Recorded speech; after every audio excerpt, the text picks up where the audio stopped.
Magandang araw po mga adventure. Basta welcome back muli sa ating munting channel. Nandito tayo sa laot sa lubog na bahura. Namana tayo dito. At meron na nauna mga adventure. Yan yung bangka niya. Ayun yung namana. Hindi ko kilala kung taga saan yan. Sana malinaw dito. Sigurado nang malinaw dito dahil sa gitna ng laot ito. Mga adventure, samahan nyo ako sa mana. Sana swertihin tayo ngayon.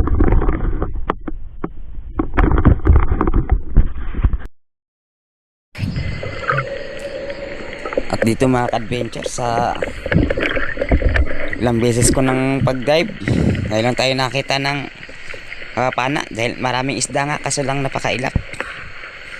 Ito nang napana natin mga adventure, itong isang chikard snapper. Tinira ko na dahil pwede nito pang ulam. Good size na rin ito.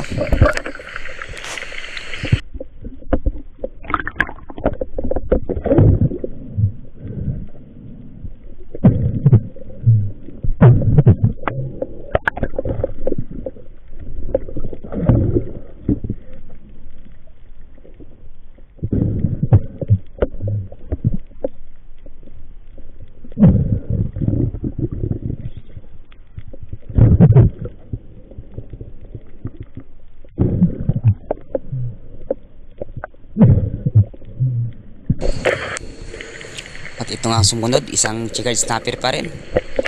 Kaparehas lang ng size.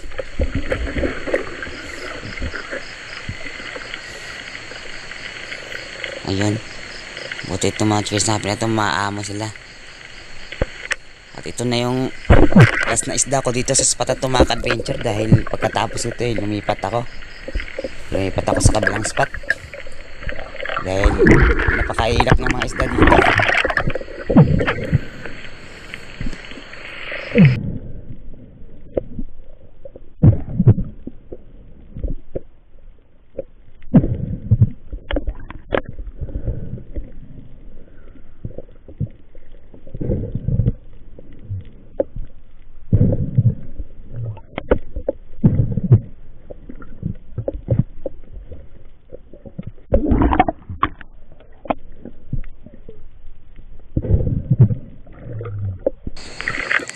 Ito nga, nakalipat na ako sa kabilang spot mga adventure at nakita ko ng isang puwikan na nakalutang.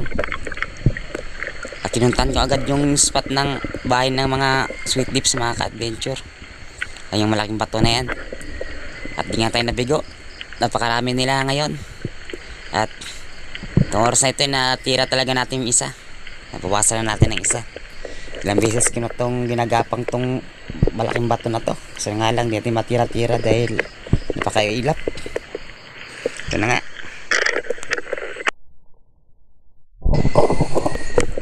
Yun sa Porsche mga adventure.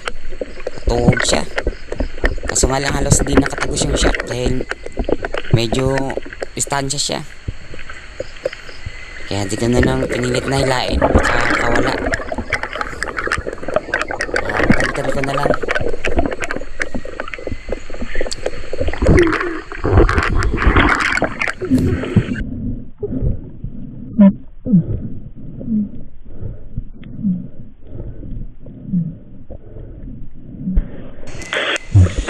Ito na mga adventure, ni-retrieve ko na yung isda. Pag-retrieve ko dito pagkalapit ko hindi talaga masyadong nakatagos yung shop natin, yung flapper. Kaya tinulak ko pa para talagang tumagos.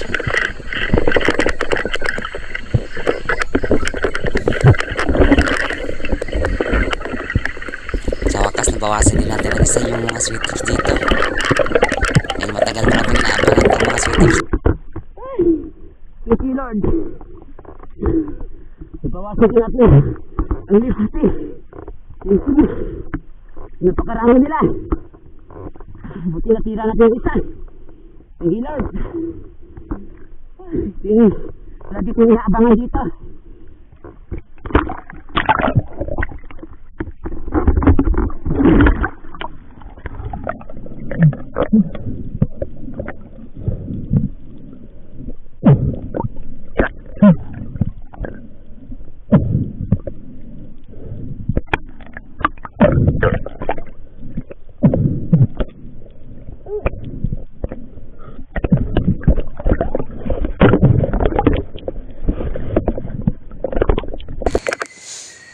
dito mga ka-adventure, habang pabalik na ako sa bangka dahil nga magtanghali na, nag-selfie muna ako. Dahil bihira lang talaga tayo makahuli ng ganito kalalaking isda. Napakadalang talaga ng isda dito sa amin dahil nga sa pag-compressor. Kaya bihira ka na makakita ng mga malaking isda. Kahit umabot ka man sa 20 meters, walang masyadong isda ka makita. Kaya ganito, makakahuli ka na ng ganito kalaki sa amin, masayang masaya ka na. Kaya nag-selfie muna ako.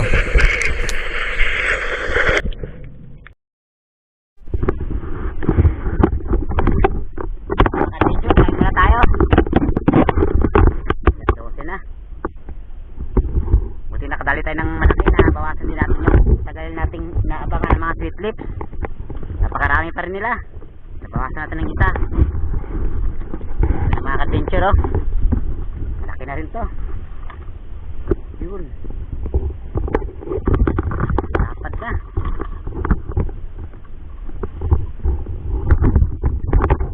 Sana madagdagan pa natin yan mamaya dahil maghapon siguro tayo. Mga ka-adventure, kain mo na ako. Matito, pagkatapos kong mananghalian sumisid agad ako. Pinuntahan ko tong spot na to dahil lagi rin ako nakakatira ako dito ng mga mangrove snapper. Kasi nga lang medyo malabo, medyo malalim-lalim na rin ito. Sa pag-drop ko dito sa malaking bato, nag-fish roll agad ako at mayroon akong kitang isang rabbit fish or samaral na lumabas sa bato. Buti nga natira natin.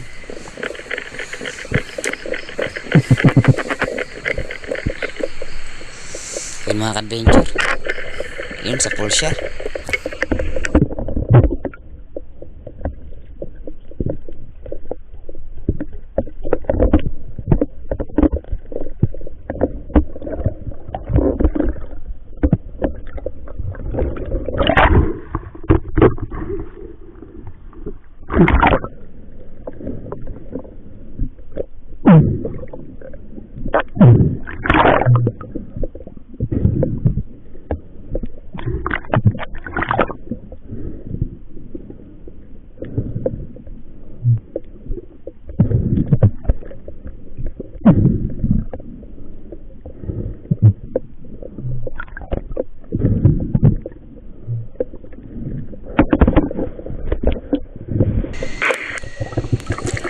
Dito naman mga ka-adventure, nakita ko ng grupo ng malapat na isda. Ito yung tinatawag sa amin kubal-kubal.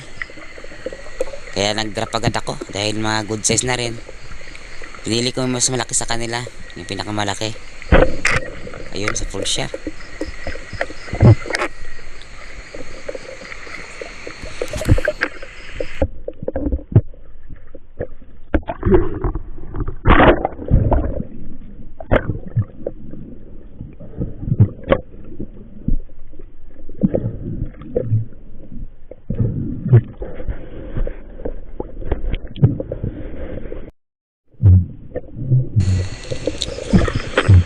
Dito naman mga ka-adventure, nakatira ako ng good size na grouper dito.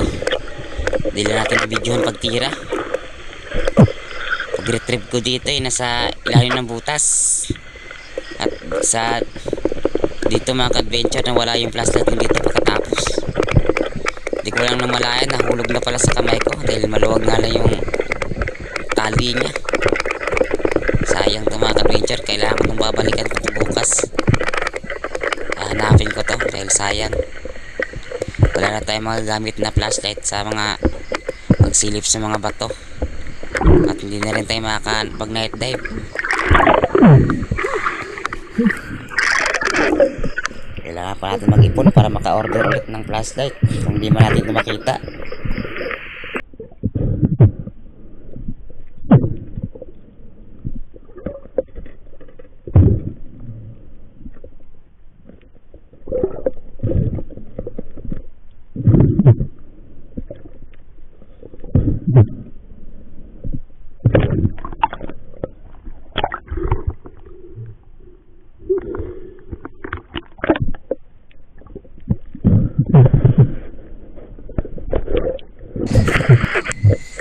ito mga ka-adventure, pinuntahan ko na naman tong spot na to. Ito yung spot na laging napapanaan natin ng mga rabbit fish or samaral.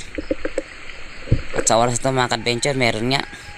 At meron pang kasamang malaking mangrove snapper, kaya ito yung natira ko. Kaso nga lang di makita sa video dahil nga malabo. Malaking mangrove snapper, tinamaan.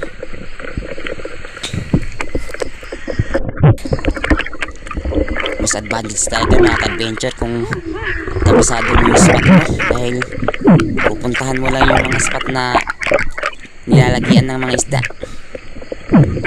Mas maganda talaga pag kabisado mo yung spot. Mga ka-adventure, i-review ko na ito.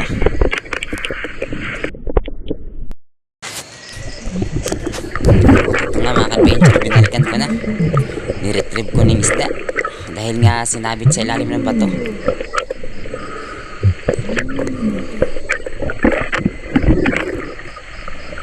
Pumula ako ng hangin bago ako binalikan dahil nga napagod ako sa ito, pangalawang beses ko na itong pag-retrieve.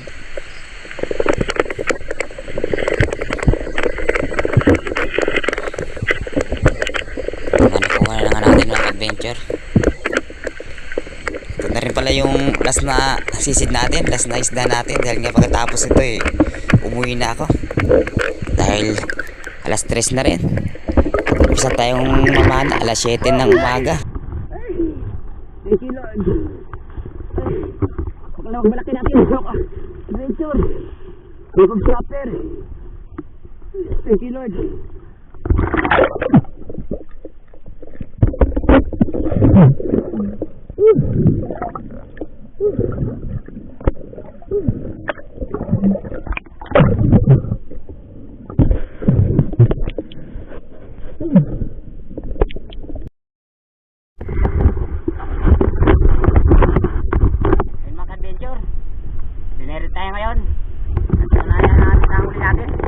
Uwi na rin tayo dahil stress na. Ito, nadagdagan pa tayo ng malaking mangrove snapper. Dalawa yung malaki natin, tatlo. Isang sweet lips. Ito. Saka meron din tayong lapu-lapu.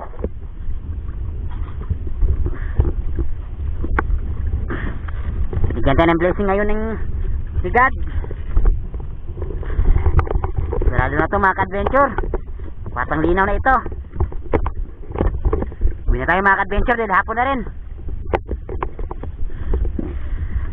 And mga ka-adventure, kita ulit tayo sa mga susunod na fishing adventure natin o spur fishing adventure natin.